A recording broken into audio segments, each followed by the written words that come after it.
Hello everyone, the 316 here with another Mcfarlane Toys Collector's Edition figure review.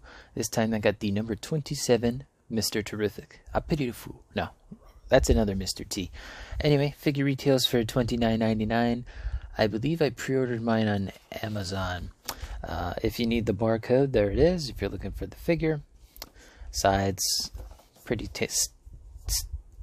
why can't I speak? Typical stuff, JSA, Mr. Terrific. And on the back you got his more modern look with his red face there. Not much else to see in box, but let's go ahead and open it up. Out of the packaging, we have him here. Let's take a look at all of his accessories, starting off with the collector's card. It's a collector's card. What do you expect? Michael Holt. Pre-Flashpoint Michael Holt lost his wife in an accident, was visited by the Spectre, told him about the Golden Age, Mr. Terrific. This inspired Holt to become a superhero and continue the Mr. Terrific legacy. See, the only Mr. Terrific I know of is the one from Arrow and the one from JLU. I believe this is the, the version on the card, so there's that at least. The Platinum Chase is the Silver Age version. At least that's what it said on the card there.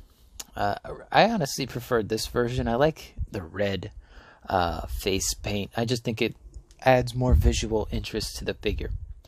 Of course, he does come with his collector's stand there, but I'm mostly interested in his other accessories, which include this T-sphere shield kind of thing. It does have a clip there, so if you want to put it on his wrists, you can do that. You will have to scrunch up the jacket. Took me a second, couldn't think of that word. But, then he's got like a T-shield, T-sphere, T-shield? I don't know. T-sphere shield. But, you can put it on that way. You can put it on that way if you want to. Or, if you got a flight stand, you could kind of have it just like resting on that. I mean, it might look weird, but it's something. So, he comes with one of those. He comes with another one, which I believe he holds around his wrist as well. There's a kind of a circle cut out in it. And those are both painted. Again, I believe you just put this over his wrist, but it's kind of tough to do. Let me see if I can get it on camera. Yeah, this is a challenge. There we go. So you can kind of have him doing that, and this is probably how I'll display him with this. And his final accessory, he's got an alternate hand, which is holding one of his T-spheres that has not been activated. I'd go ahead and put that on, but I do need to take his jacket off. But, you can have that around that wrist, and then you can have the ball hand in the other one. His last three accessories, of course, you see the jacket. We will take that off, but really nicely done. I'm not a big fan of how it bunches up here, and then when I push it together, it kind of, I don't know, it just seems a little big on him. But, it works. That's what really matters. And then he does come with some alternate face plates here. He's got an angry expression, and he's got a screaming expression. Although, I wouldn't say this is anger. This is just more so like annoyed, or I see enemy. And this one's like, I'm going to hit you with my T-sphere.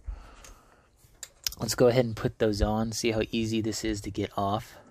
That came right off. That, ew. That's weird. That is weird. Cover that up. Cover that up. Alright, there we go. There's his first alternate expression. Not a fan of that one. That one, I don't really like that. But this is the one I'm going to keep on him, because I just think it looks the best. Hell yeah, that's cool.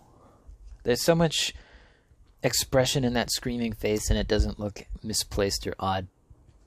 One thing about the jacket, my particular copy, the stitching on it is stopped right here on this side. On this side, it's good. On this side, it's just missing from the white section to that point.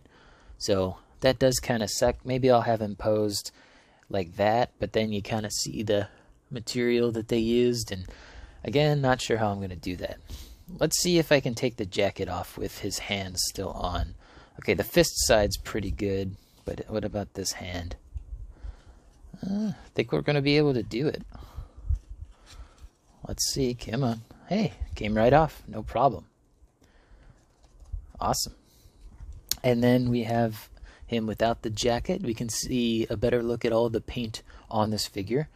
Basically, all of the black here from the toe all the way up the side here is all painted.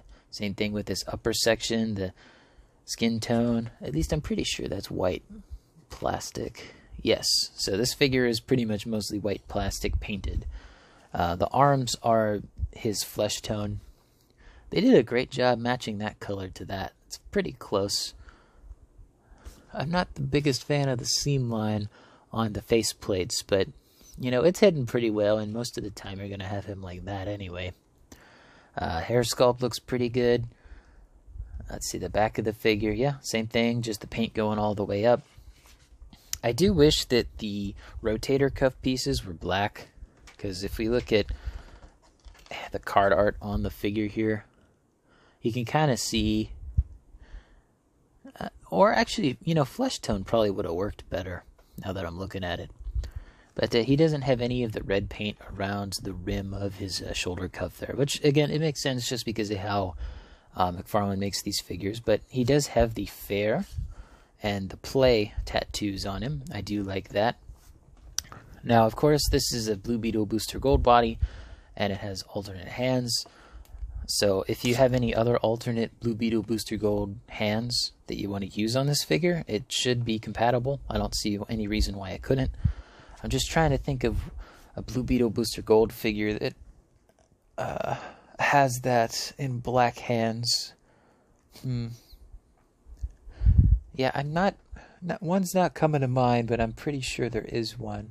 Just trying to look around on my shelf back there, but yeah. Anyway, Mr. Terrific's looking pretty good, and I'd argue this is one of my favorite collector's edition figures. I think that you just get a pretty good looking Mr. Terrific figure for all of this. I'm not going to go over the articulation too much, but I will go over the articulation with the jacket on. But first, let's take a look at that head sculpt. Pivots, twists. The faceplate kind of gets in the way, but not really. I don't notice any issue. Looking down's when it's the issue. And this is the longer faceplate, I believe. So let's try the shorter one. So with the shorter faceplate, he looks down a bit more, looks up a bit more. And let's see, is this red painted? Okay, it is flesh tone painted red. Interesting. Okay. I'm going to put that screaming face back on. I just like it. I like that one a lot. That one looks good. I mean, if you wanted to, you could repaint his face to the more accurate original black color, but again, I like the red. I just think it stands out better. And technically it's the second Mr. Terrific, so you could buy this one and the platinum and get both to represent both. And his hand isn't... Come on, Terrific. Okay, I think it's the thumb on that hand that's getting stuck. There we go. So putting the jacket on with the hand on might be a little bit of a challenge. If you want to, I would remove that before you attempted to put the jacket on. But articulation-wise, let's start with the arms. He can still do that, but it kind of bunches up the coat. You will have to pull it down, you know, if you want him in a pose like that. Rotator cuff with the jacket has no issues there. Pretty good. And then let's see, we got the forearm swivel. You can forearm swivel, no problem. Double jointed elbow, let's see. I would be careful with the double jointed elbow, but he can get a pretty good amount of posing in that. And the wrists are unaffected, so I'm not too concerned about that over the long term. What I am concerned about in the long term is paint rub. Basically, a lot of the times with these figures, the cloth goods can sometimes rub off on the plastic parts. I don't think that's going to be an issue on the black painted areas, but the white non-painted areas, and even the skin tone up there might be an issue. But Mr. Terrific looks pretty terrific here in figure form, and actually there is one more articulation point. His crunch seems to be unimpeded by the jacket as well. And then the side to side also seems pretty good. Now let's go ahead and do some size comparisons with him standing at just under 7 inches tall. Don't mind the audio quality, but here's Mr. Terrific next to some other members of the JSA, the recently released Target exclusive Wildcat, Alan Scott, Commander Steel or Citizen Steel. We got first appearance Batman and Superman, Jay Garrick, Spectre, got Injustice 2, Dr. Fate, we got the Sportsmaster and the Rival back there, and in the very back we got Hawkman. So the JSA is looking pretty good, and height-wise, he's just a little bit shorter than Wildcat, but he absolutely looks great next to the rest of the JSA members. Hopefully we get a couple more in the coming year. Would really like to see, trying to think, who else did I want to see? Like Black Canary, I think she was part of this lineup at some point, but yeah, JSA is looking good, and he's looking good next to them. And if you'd prefer this Mr. Terrific with the Justice League, he's about the same height as Simon Baz, who was also released in this particular collector's wave. But yeah, he fits in pretty well. The red color scheme of his face really makes him stand out against the other members, even if, you know, Flash is all red, Superman's red and blue, etc. But yeah, if you'd rather prefer him with the Justice League, there you go.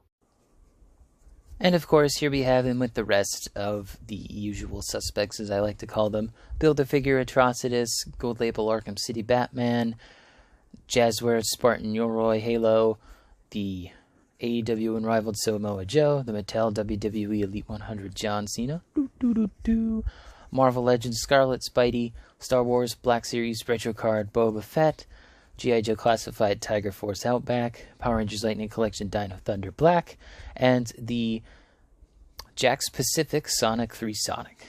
Anyway, I hope you guys enjoyed this video. Let me know in the comments down below what you think of Mr. Terrific. Are you getting this figure, or do you prefer the Platinum with the more Silver Age inspired design? Let me know in the comments down below. Don't forget to leave a like on the video, subscribe, and hit the bell. It all helps out the channel. And as always, peace.